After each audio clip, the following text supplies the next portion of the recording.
there's more than one reason to celebrate.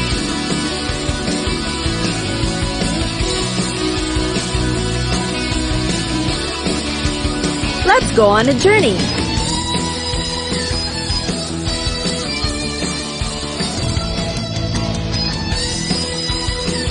And count the ways as we take you to experience a different side of the world's cultures. Adventure awaits on Festivals of the World. Art Biennale. Are you an art lover? Then the Venice Art Biennale is a perfect event for you. It's an exhibit focusing on the contemporary arts. Sadly, as the name suggests, this event only happens once every 2 years. But because it only happens in alternating years, that's more reason to make your attendance more worth it. The big names in art are going to be there, so if the year is an odd number, then you would know that there would be an Art Biennale, and it's time to get your ticket to Venice ready. The Art Biennale has been around for a long time now. This event was originally in honor of the King of Italy and his wife, Queen Margherita's silver wedding anniversary. It was supposedly an exhibit for Italian art, but later on, the City Council of Venice thought of reserving an exhibition space for foreign artists as well. The first Art Biennale was opened in 1895 by the King and Queen of Italy. Eventually, other countries had begun building their own pavilions in the venue so that their local artists can display their works there. The Art Biennale had followed its biennial schedule, except during World War II. There were no exhibits for 6 years. Then, it resumed in 1948. The Giardini has always been the main venue for the Art Biennale. It has the most breathtaking gardens, and it was created by Napoleon Bonaparte, who drained a marshland area to create a public garden. There are many pavilions in the Giardini used by foreign nationals to exhibit their works. Isn't it perfect? You get to see exquisite art, plus walk into a paradise-like place. The Art Biennale is definitely a great way to relax and unwind. The Art Biennale has prided itself on exhibiting peculiar and avant-garde contemporary artworks. The event exhibits art movements, which are currently popular or emerging. This is also an avenue to speak out political views through art. Just like in 1974, when Chile was protesting against the dictator Augusto Pinochet. You don't just see paintings and sculptures. There are also installations made with materials that you wouldn't expect to be used in art exhibitions. Truly, Art Biennale never stops surprising everyone who visits their exhibit. Sometimes, you'll see groups of people in a formation on one side of the exhibit halls, thinking that they're among the visitors, but no. Some use real humans to portray their art live. Other artists use interactive art. Some of those will be the pieces which light up or do a special effect when you press, touch, or step on something. With more developments in technology at this time, digital art exhibits have also become popular at the Art Biennale, which is also the reason why some walls are left vacated and no paintings hanging on them. The power of art and science combined is staggering. Artists of different nationalities are praised and recognized at the Art Biennale. They can be found in their respective pavilions at the Giardini. You could say that the Art Biennale is a United Nations conference of sorts, except that everyone talks about art and how amazing the works are. Words cannot describe the peculiarity and uniqueness of the art exhibits. When you attend the Art Biennale and see the exhibits, it'll make you say, I didn't know that could become art. Or, aside from the one-of-a-kind art, you could also see short films being exhibited in some halls in spite of the fact that films have their own Venice Biennale event. The Art Biennale will not deprive you of all art forms available and possible, so take in and appreciate everything your senses can detect. Never forget that Art Biennale is in Venice, one of the most beautiful cities in the world. Take a Grand Canal tour and explore the city of canals by boat. Boats are the main transportation of the city after all. You can visit famous spots like St. Mark's Basilica, St. Mark's Square, and the Grand Canal. Getting to see exquisite art and visit Venice at the same time? Now those are treats you don't usually get at the same time. But thanks to Art Biennale, you can have both. So wait for an odd-numbered year, and when it comes, you'll know where to go and what to do.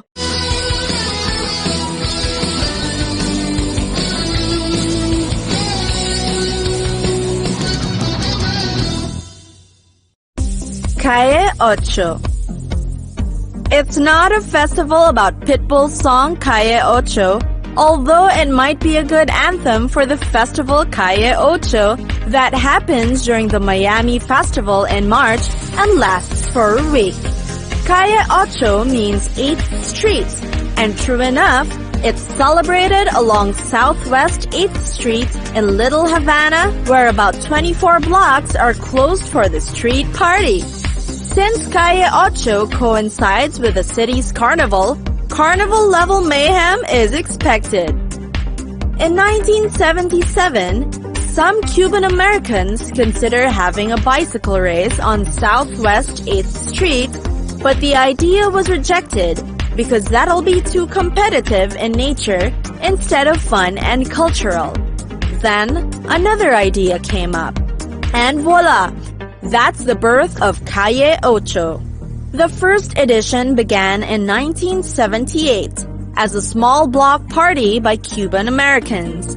It expanded to the participation of other Latin American immigrants, and eventually, it boomed to the popular fest that it is today. It is Miami's biggest annual party, with millions of people flocking to the city for this.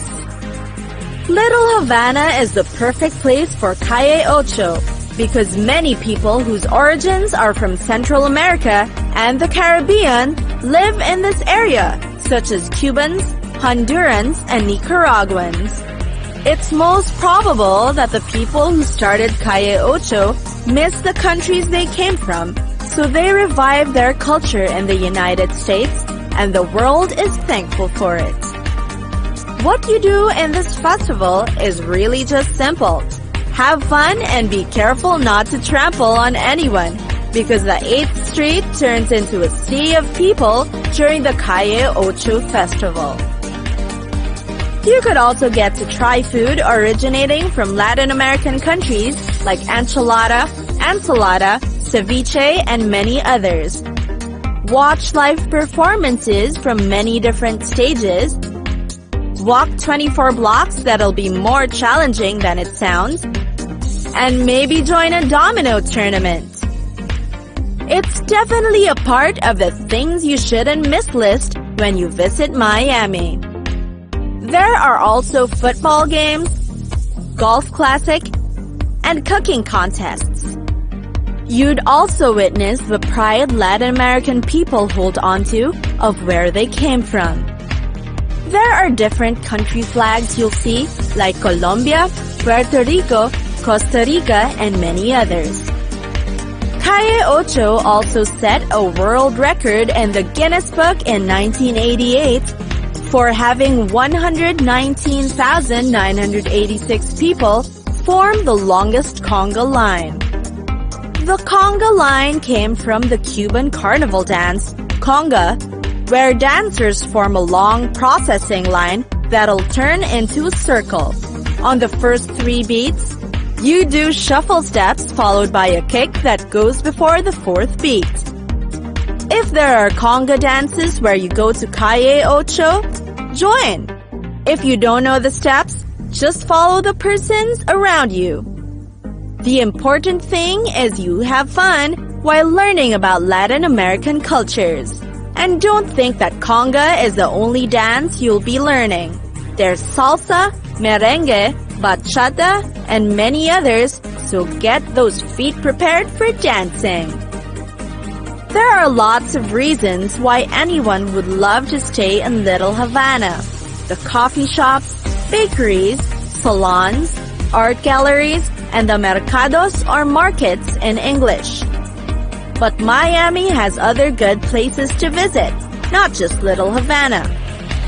You can go to the beaches like Miami Beach. It's where one of the Art Basel exhibits is held. There are lots of Art Deco architecture all over the city. You could check them out. There's so much going on in Miami. The beach culture and the Calle Ocho are only two of the many others. Come on to Miami for the Calle Ocho and have a taste of Latin America in the United States. It happens on March, so see you there.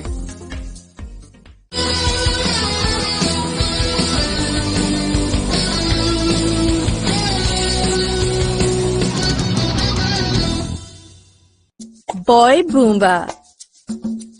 Visit a place in Brazil that is not Rio de Janeiro, Brasilia, or Sao Paulo.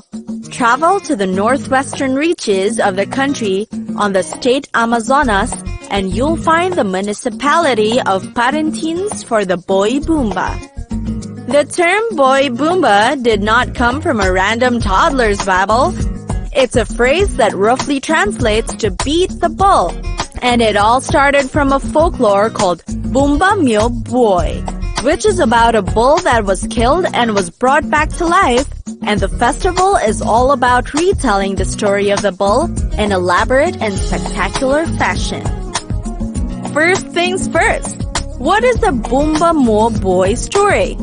It begins with a poor married couple named Pai Francisco and May Catarina. May Catarina is pregnant and she's strongly craving for beef tongue. To pacify his wife and her cravings, Pai Francisco steals a precious ox that brings joy to the villagers from a wealthy farmer in order to have beef.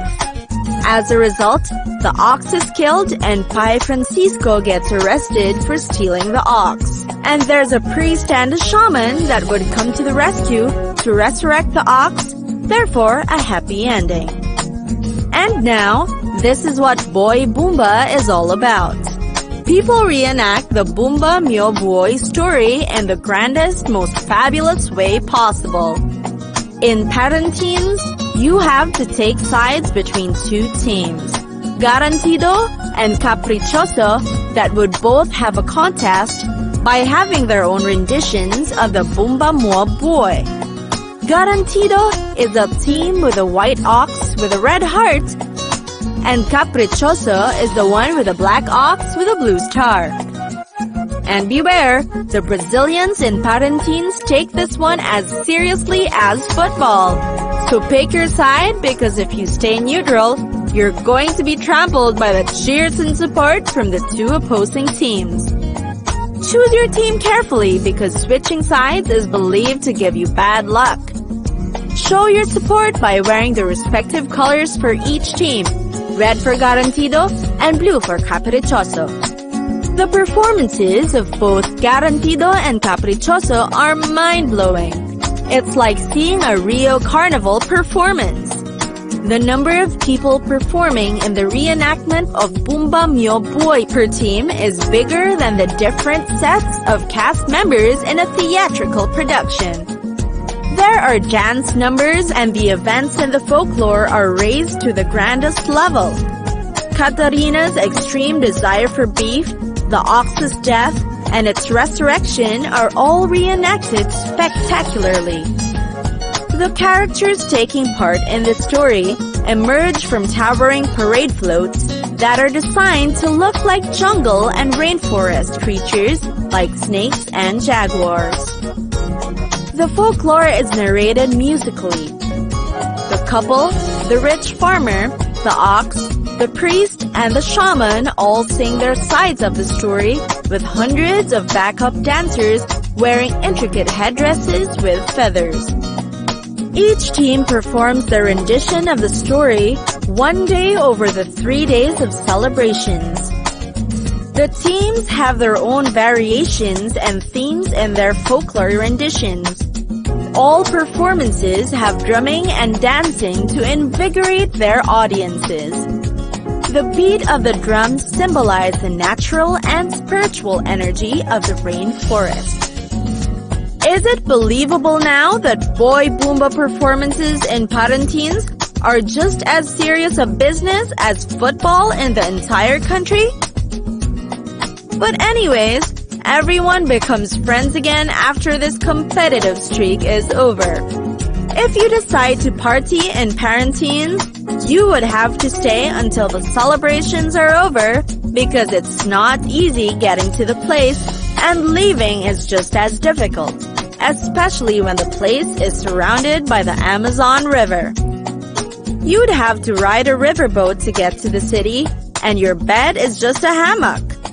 So just enjoy the 3-day June celebration of Boy Boomba and engage in street dances and enjoy the local food and drinks. Enjoy!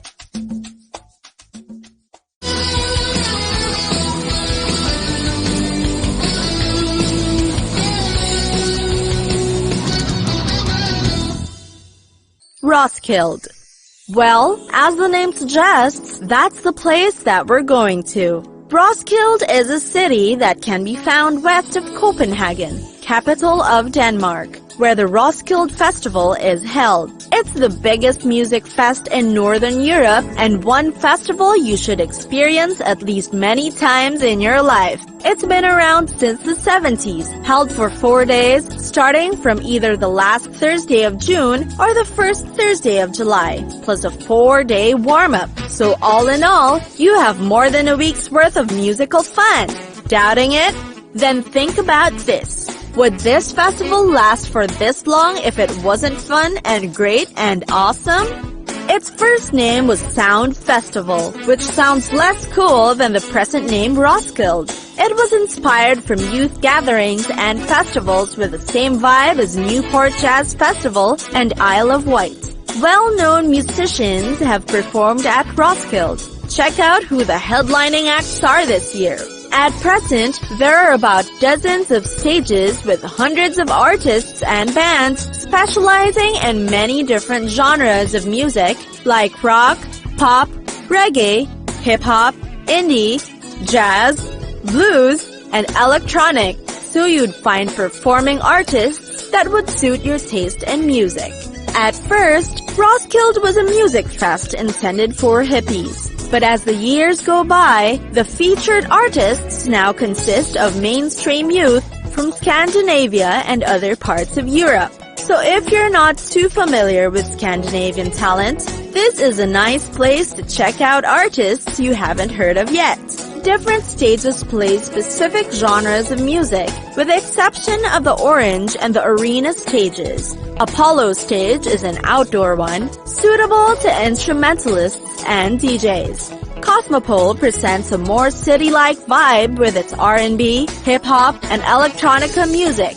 Then there's Pavilion, which is a small rock stage intended for underground rock, heavy metal, and more experimental artists. It's best if you're also going to be there for the warm-up days, because when you're busy transferring from one stage to another for your anticipated artists during the festival days, it would be harder to make friends already. There are lots of things to do during the warm-up days, like roller skating or running like crazy on the campsite to set up your tent on the best spot. Aside from great music, Roskilde is also popular because of the huge population of skateboarders it attracts in the festival. In fact, there is a skate park inside the Roskilde Festival grounds where festival goers show off their skateboarding skills. If you want to take a break from the music scene in the festival, you can drop by the skate park. Don't be too shocked if there are nude people running around the festival. They're not going mad. This is because of one of the most famous features of Roskilde, the Naked Run, that happens on the Saturday of the festival. Participants would run naked around the campsite, and one male and one female winner will win a ticket to the next Roskilde Festival. It's a pretty good deal, don't you think? Anyway, believe it or not, the Naked Run is so popular among festival goers, especially among the males, that the organizers had to set qualifier events. Don't worry if you don't want to, and you're not obliged to watch it either if you feel too uncomfortable. Roskilde is one of the most enjoyable festivals in the world, and safest probably if the tragedy that happened in 2000 didn't occur. It happened on the Orange stage, the main stage, during the Pearl Jam concert. According to police reports, the people who died fell on a crowd surfing hole and were unable to get off immediately. The weather was also considered a factor because it was raining when the tragedy happened and the grounds were slippery. As a result, crowd surfing was banned by most music festivals in Europe, and significant changes regarding security in Roskilde were imposed. There's a memorial ground constructed on the festival site in memory of the 9 people who died. Pearl Jam's song, Love Boat Captain, was in reference to the deaths at Orange Stage. It was observed that the 2000 tragedy changed Roskilde forever, and it taught the festival a valuable lesson to remember. But passing over sad memories, Roskilde remains to be one of the best music fests in the world.